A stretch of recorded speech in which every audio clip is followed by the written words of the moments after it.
This is the VOA Special English Health Report. New research could raise hope for women who are having trouble getting pregnant.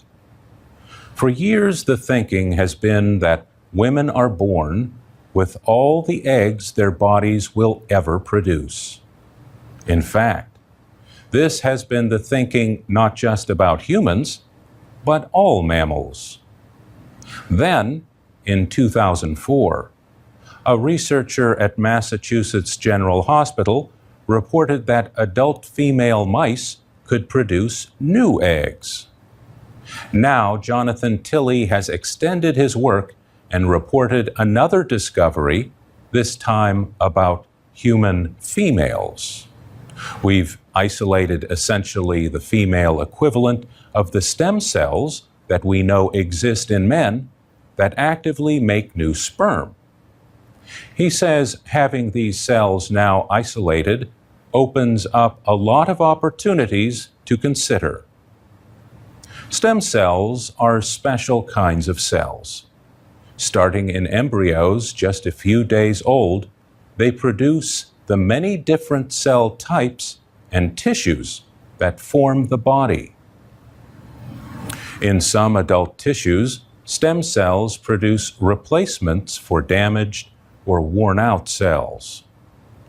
In his new study, Jonathan Tilley and other researchers removed cells from ovaries. Ovaries are the female reproductive organs that produce eggs. The scientists did laboratory tests to make sure they had the right cells that they were looking for. Then they used what are known as culturing methods to grow the cells so they would divide and produce more cells. And we could start with perhaps 100 cells, and over several months' time, take those 100 cells and make hundreds of thousands of cells.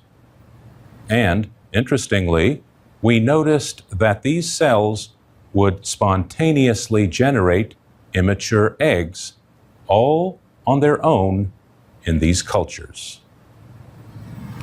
The researchers then placed some of the cells into human ovary tissue and implanted the tissue under the skin of mice.